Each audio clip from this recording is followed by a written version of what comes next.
Bonjour les amis, bienvenue sur PowerTrade, la chaîne des stratégies d'investissement simples et efficaces. Alors aujourd'hui, on a fait relativement simple et voilà, on espère qu'on a fait aussi efficace. Qu'est-ce qu'on a fait? On a arbitré, on a arbitré en fait Atos et pour acheter Esso.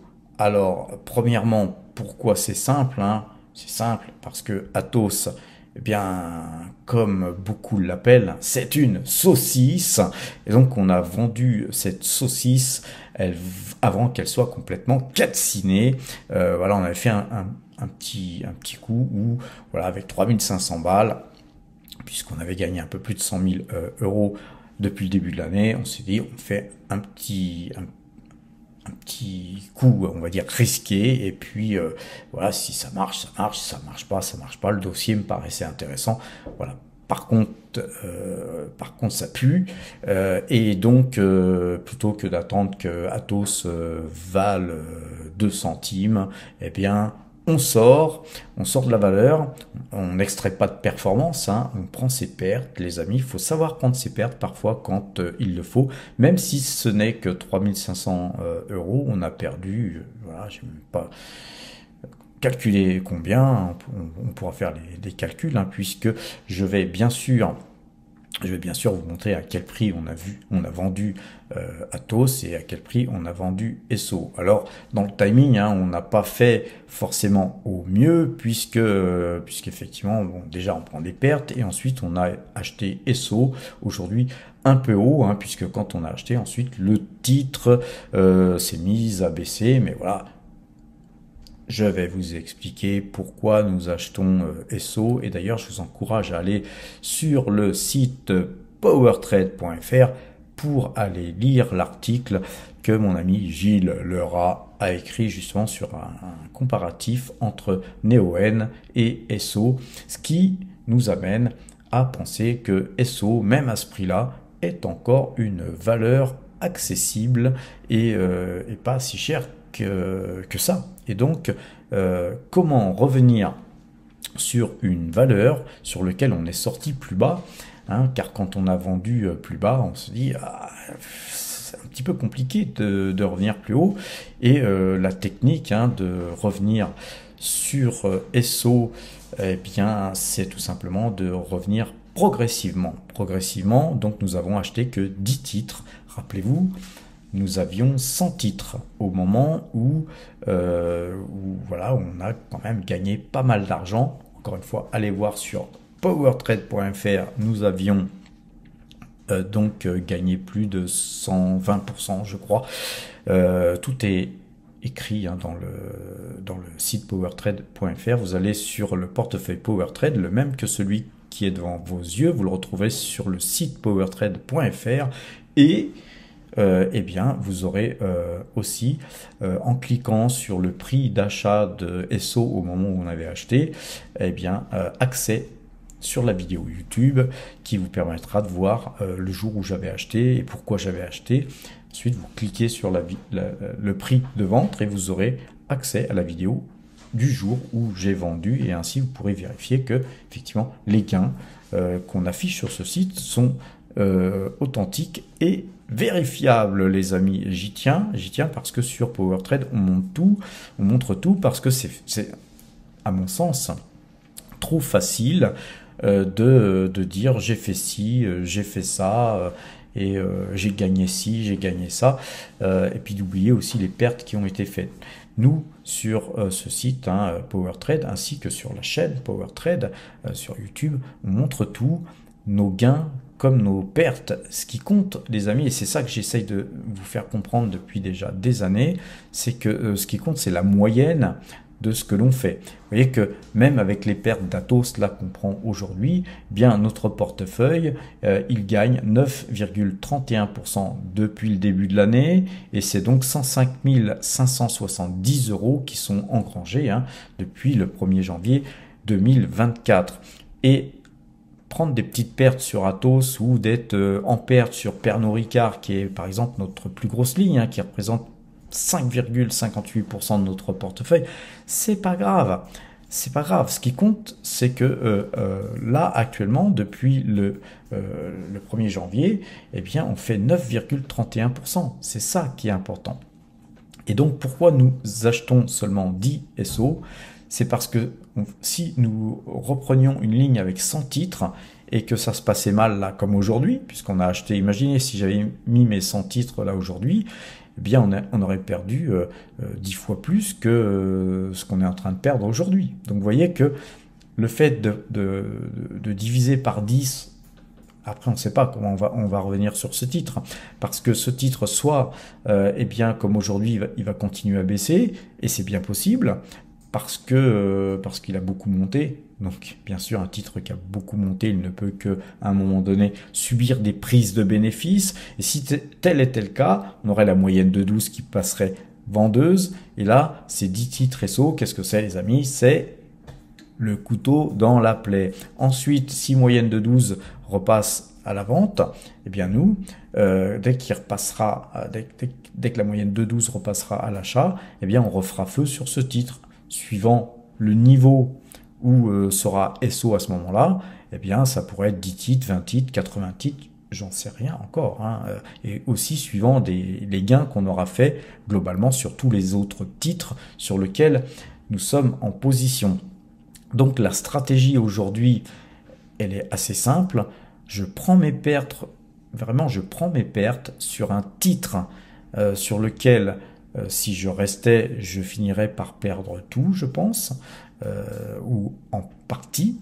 Et donc cet argent-là qui reste, je la remets grosso modo sur SO, sur lequel même si perte il y avait un certain temps, de toute façon, sur le moyen long terme, là-dessus, il y a du dividende qui tombe, c'est un titre de qualité, patati patata. Les amis, je vais pas vous refaire le cinéma, allez voir la vidéo des 10 commandements et vous comprendrez comment moi je choisis mes titres et comment je décide mes ordres d'achat et mes ordres de vente. Donc, voilà ce que je voulais vous dire au niveau donc de la technique de comment revenir sur un titre sur lequel en fait on a regretté être sorti, ce qui est le cas sur SO, puisqu'on est sorti quand même avec beaucoup de bénéfices, mais effectivement SO a continué à monter, et donc les regrets, le temple des regrets, c'est bien, on peut aller se prosterner de temps en temps au temple, aller pleurer un petit peu, mais globalement le mieux c'est de pas y rester très longtemps au temple et puis de revenir, et puis on retourne au combat, on sort le sabre, et puis on retourne au charbon. Donc voilà, nos espèces représentent 14,20% de l'ensemble du portefeuille, c'est 176 059 € qui sont quand même donc prêts à faire feu.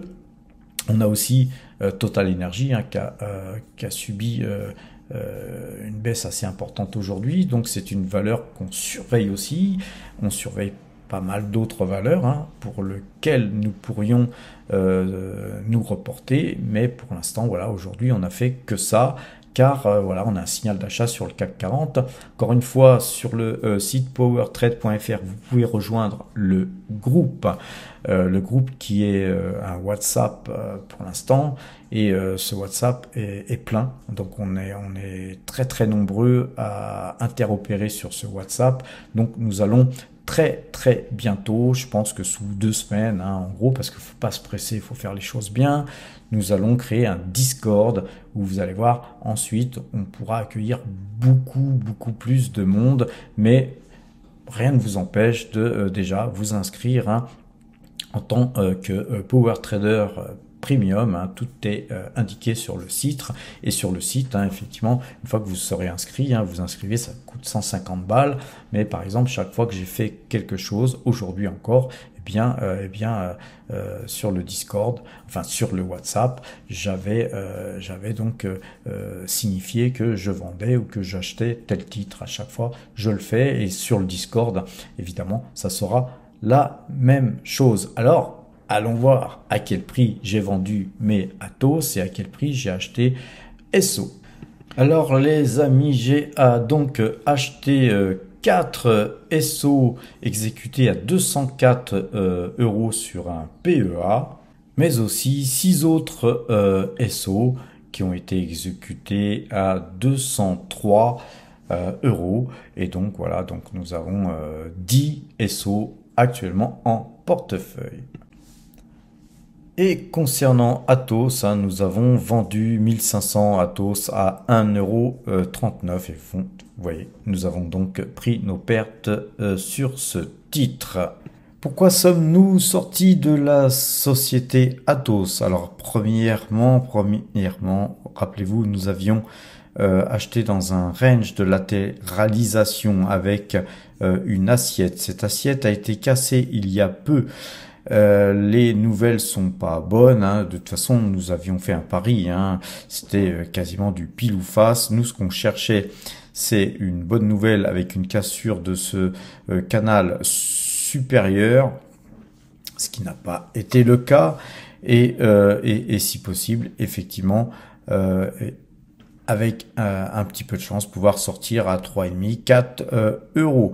Ceci dit, là, non seulement l'assiette a été cassée, mais là, le trend inférieur du canal de latéralisation a été cassé aussi. Donc ça pue. Je pense qu'on va aller sur du 1 euro minimum et voire casser ça. Hein. Et si on cassait effectivement figure, hein, si on cassait 1 euro, nous irions certainement dans les bas-fonds et donc voilà, on sort, hein, on a perdu une somme relativement acceptable, hein, comparée aux plus de 100 000 euros qu'on a gagné depuis le début de l'année, et puis autant se reporter sur le titre SO, et SO est un titre qui a déjà été tradé, hein, puisque, rappelez-vous, hein, nous l'avions acheté, ce titre, nous l'avions acheté à 71,95, on avait acheté aussi à 121,14 et on avait revendu l'intégralité de notre ligne à 160,75 €. Et puis voilà, petit pullback mais pas suffisant pour nous pour revenir sur le titre, et puis SO est reparti de plus belle sans que nous puissions revenir dessus. Donc je sais que beaucoup d'entre vous sont sortis aussi du titre. Et justement, la vidéo du jour, c'est comment revenir sur un titre quand on est sorti plus bas, hein, et comment avoir le courage de revenir sur un titre. Eh bien, tout simplement, d'abord, il faut que ce soit un titre de qualité, hein. On va pas acheter sur des sommets, sur des titres sur lesquels il pourrait y avoir très très forte baisse. Et là, par exemple, en l'occurrence, on coupe une perte. Effectivement, on coupe une perte sur une valeur qui a toutes les chances de baisser. On peut encore perdre 50% ou plus sur la valeur Atos, et donc valeur très risquée, etc. On a fait un pari, on l'a perdu, tout du moins pour l'instant, et on décide de couper en se disant voilà, on prend notre perte. Et par contre, l'argent qui reste, on aurait pu être obtus et rester à se dire on reste sur le titre, c'est pas grave, on va perdre 3500 balles. Ben non, je préfère perdre 1500 balles, il reste 2000 balles. Eh bien, on les met sur SO, on revient dessus, donc c'est notre première ligne. Par contre, nous avions traité SO avec 100 titres.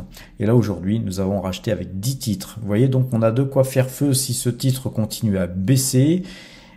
Et si ce titre venait toucher ce trend enfin, on pourrait racheter, pourquoi pas, peu ou prou, hein, sur notre zone de départ. Et si ce trend était cassé, on pourrait retrouver d'ailleurs de meilleurs cours d'achat. Alors, faut pas rêver.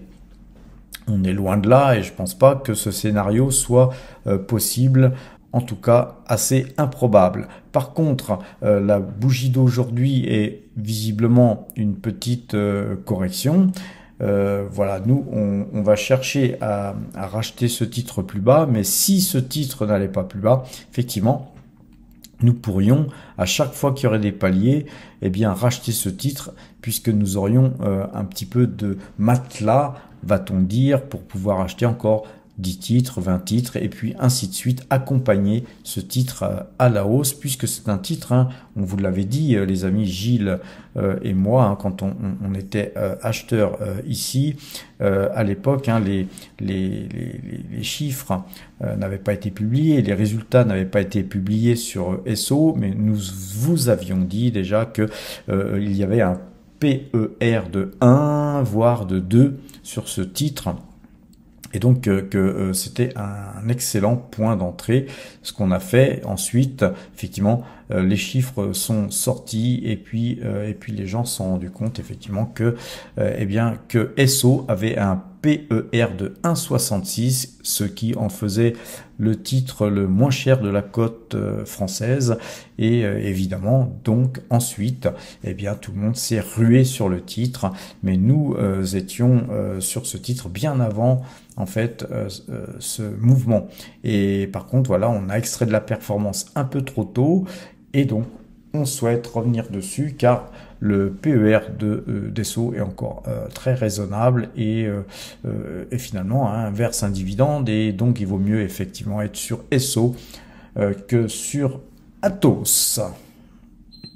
Concernant Pfizer, rappelez-vous, on avait cassé ce canal baissier qui était extrêmement baissier.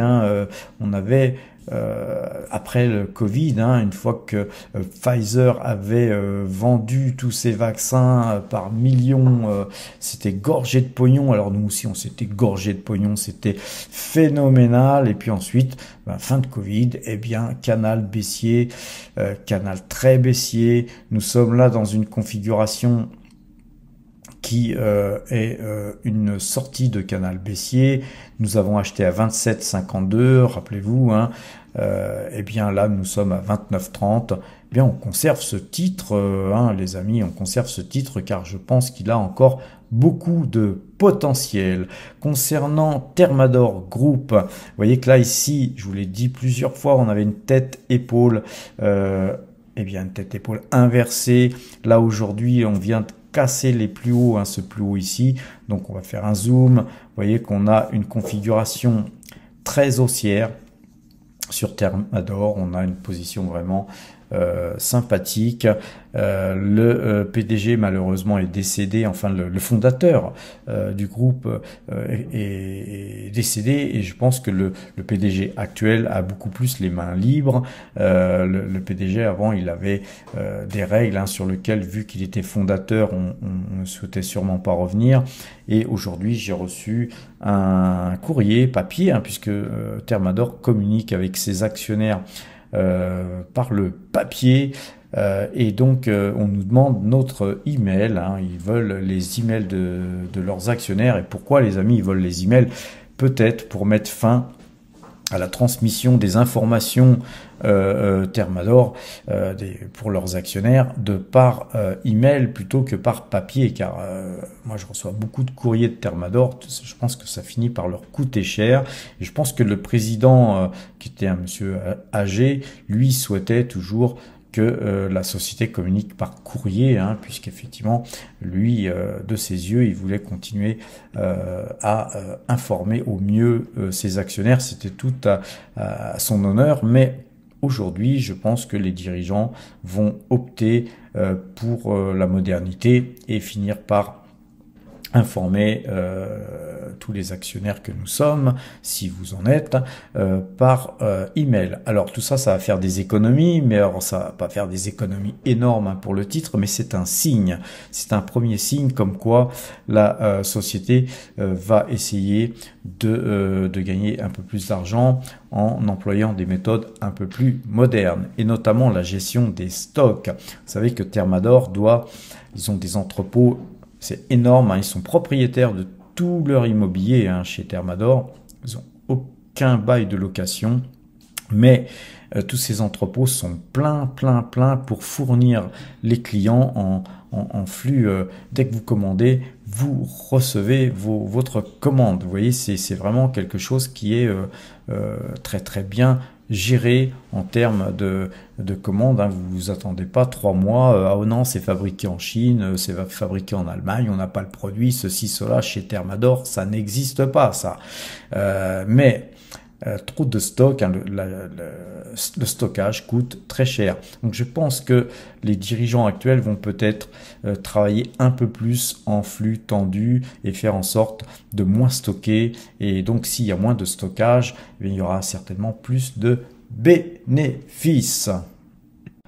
Concernant Barrick Gold, alors sur le groupe aujourd'hui ça foisonnait car il y a des gens qui ont flippé. Il y a des gens qui ont flippé car nous avions une suspension de cotation. Hein, je crois qu'à un moment donné on était affiché à 99 centimes. Eh bien non les amis, quand il y a suspension de cotation, eh bien les cours affichés n'ont plus de sens. Faut pas vous inquiéter, mais par contre, faut s'inquiéter aussi quand même quand il y a des suspensions de cotation, car il y a peut-être des raisons. Eh bien là, c'était pas bien grave, car c'était tout simplement un incident, on va dire technique, et donc on a eu pas seulement Barrick Gold, hein, on a eu Berkshire Hathaway et puis d'autres sociétés qui ont été suspendues, mais sans raison apparente. D'ailleurs, on voit que Barrick Gold, eh bien, elle prend 1,55% au moment où je vous parle, et là on est toujours sur ce trend violet et on est au-dessus, donc c'est bon, hein, c'est bon, sauf que la moyenne de jours, 12 jours, eh bien il faudrait attendre de l'avoir cassée, et pour l'instant ce n'est pas le cas. Donc là on est sur des moyennes mobiles à l'ouverture, il faudrait les mettre à la clôture, mais c'est pas la peine car on voit bien que la clôture actuelle, on n'est pas encore clôturé, eh bien elle est en dessous donc de la moyenne 12, donc c'est pas la peine de changer les timings, hein, et les valeurs de ces moyennes, puisque là voilà c'est toujours vendeur sur la moyenne 2 jours, 12 jours, mais si elle passait à l'achat, ça pourrait être beaucoup plus bullish. Concernant Bonduelle, hein, on avait une assiette, hein, que j'ai élargie un petit peu. On était un petit peu sorti de cette assiette, mais la moyenne 2 jours, 12 jours là, elle recroise, on casse ces points là qu'on avait, vous voyez ces 3 points là, 1, 2, 3 qui étaient des points hauts, des mèches. Vous avez encore une mèche ici, donc sur ces 4 mèches, on trace un trend. Vous voyez que ça a été cassé. Ensuite, le marché s'est posé des questions, on a latéralisé en dessous de ce trend et puis on est revenu toucher justement ce petit arc de cercle, hein, qui est une assiette. On rebondit là-dessus, on a donc cassé ces 4 points, ces 4 mèches, on a clôturé au-dessus. Si on a une bougie au-dessus encore là comme ici, eh bien là ça va être vraiment bullish, hein, car quand on revient une deuxième fois ou parfois une troisième fois à venir peut-être même casser cet ATH ici, là ça serait vraiment très haussier, donc sur Bonduelle. Sur Mercialis, hein, eh bien, on avait nous acheté à 10,55, ensuite on a fait un petit peu des hauts et des bas, mais il y a eu un très très gros dividende qui est tombé là-dessus. Nous, après le dividende, vu que le titre avait fait un dividende recovery en 2 semaines, ce qui est génial, eh bien nous sommes sortis, hein, sur, j'ai plus souvenir, mais sur ce 11,20, quelque chose comme ça. Eh bien ce titre continue à monter, il est 11,68. Voilà, libre à vous, hein, d'extraire de la performance ou pas, mais là vraiment on a une belle configuration haussière. Pourquoi pas, moi j'aime pas trop mettre des stops, hein, moi en général je sors, mais pourquoi pas mettre un stop pour protéger vos gains, car on a eu quand même un beau mouvement, on a beaucoup de gains, on a eu un dividende qui est tombé. Pourquoi pas protéger, mettre un stop par exemple, bah tiens, sur les points où j'étais sorti, on va dire même au-dessus d'où je suis sorti, pourquoi pas mettre 11,30 et protéger ses gains. Et puis si le titre continue, si le titre continuait à aller de plus en plus haut, eh bien vous déplaceriez votre stop de façon à gagner toujours de plus en plus jusqu'au moment où vous seriez stoppé. Donc sur LVMH, on est toujours vendeur, hein, malgré la hausse de plus 0,42%. Là, vous voyez que on est dans une configuration toujours baissière. D'ailleurs, la bougie est rouge. On vraiment s'abstient d'acheter LVMH actuellement. Concernant Kering, même si Kering monte plus que LVMH aujourd'hui, la configuration n'en demeure pas moins très baissière. Concernant Hermès, ça bouge pas trop, mais on est dans une configuration baissière. Et le luxe, c'est le moins qu'on puisse dire, le luxe n'a pas le vent en poupe en ce moment. Concernant la Française des Jeux, eh bien la Française des Jeux, hein, c'est vraiment une valeur qu'on surveille. Nous l'avions ici acheté à 32,46, vendu à 34,24, acheté ensuite à 32,76 et 32,76 aussi, hein, en deux fois, revendu à 33,72 et aujourd'hui nous sommes à 33. Donc, nous pourrions racheter la Française des Jeux moins cher hein, que la dernière fois où nous avions vendu, et en plus on avait vendu la dernière fois, c'était le 16 janvier me semble-t-il. Donc vous voyez que on est dans une c'était le voilà, j'ai pas noté la date, mais c'était à peu près le 16 janvier me semble-t-il, et donc là nous sommes capables d'acheter moins cher, mais la configuration est un peu pourrie. On va attendre, peut-être que nous allons avoir l'opportunité d'acheter la Française des Jeux encore moins cher.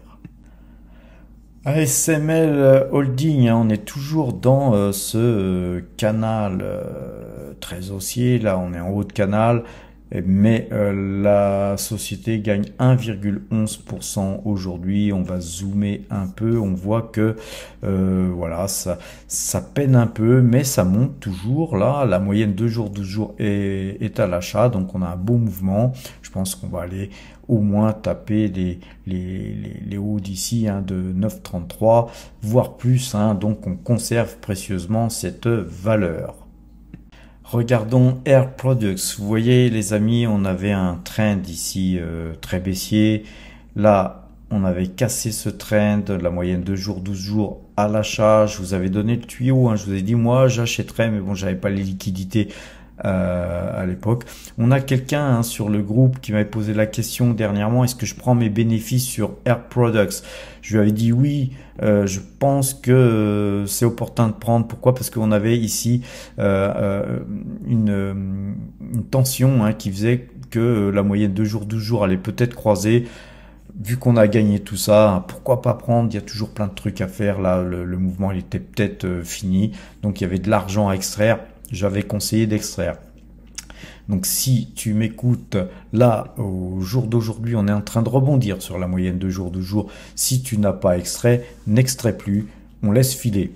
Encore une fois, une solution, hein, c'est de mettre un stop pour protéger ses gains. Si tu as acheté au moment où moi j'avais dit d'acheter, hein, si tu as acheté sur les 239, même voire 243, et bien là on est à 270.